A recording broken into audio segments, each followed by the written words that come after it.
மாவட்டம் மாநகராட்சி மத்திய மண்டலம் 80வது வார்டுக்குட்பட்ட செல்வபுரம் மாநகராட்சி மேல்நிலைப் பள்ளியில் மாணவர்களின் அதிகரித்த எண்ணிக்கைக்கேற்ப கூடுதல் அடிப்படை வசதிகளை மேம்படுத்தும் நோக்கில் ரூபாய் 96 லட்சம் மதிப்பீட்டில் கட்டப்பட்ட 6 புதிய வகுப்பறைகள் இன்று திறந்து வைக்கப்பட்டன. இந்த கூடுதல் வகுப்பறைகளை கணபதி ராஜ்குமார் அவர்கள் துவக்கி வைத்தார். விழாவில் ரங்கநாயகி, மாநகராட்சி ஆணையாளர் சிவகுரு பிரபாகரன் மற்றும் பொது சுகாதார குழு தலைவரும் 80வது வார்டு கவுன்சிலருமான மாரிச்செல்வன் ஆகியோர் முன்னிலையில் நிகழ்ச்சி நடைபெற்றது.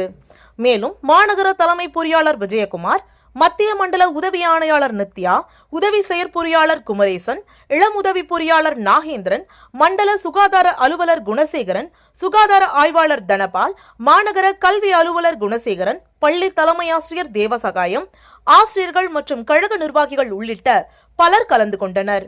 விழாவில் பேசிய நாடாளுமன்ற உறுப்பினர் கணபதி ராஜ்குமார் கூறுகையில், அரசு பள்ளிகளில் கல்வித்தரத்தை உயர்த்தும் பணியில் அடிப்படை கட்டமைப்பு வசதிகள் மிக முக்கியம். மாணவர்கள் சிரமமின்றி சிறந்த சூழலில் கல்வி கற்க இந்த 6 புதிய வகுப்பறைகள் பெரும் உதவியாக இருக்கும். மாணவர்களின் எதிர்கால முன்னேற்றத்திற்கு தேவையான அனைத்து வசதிகளும் கட்டமைக்கப்படும் என்றார். அதேபோல் பொது சுகாதார குழு தலைவர் மாரிச்செல்வன் பேசுகையில், வார்டு 80 பகுதியில் கல்வி வளர்ச்சிக்காக பல்வேறு பணிகள் முன்னெடுக்கப்பட்டு வருகின்றன.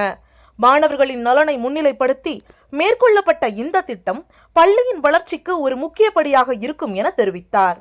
ரூபாய் 96 லட்சம் செலவில் கட்டி முடிக்கப்பட்டுள்ள இந்த கூடுதல் வகுப்பறைகள் மாணவர்களின் இடவசதியை அதிகரித்து கல்விச் சூழலை மேம்படுத்தும் முக்கிய முயற்சியாக பார்க்கப்படுகிறது.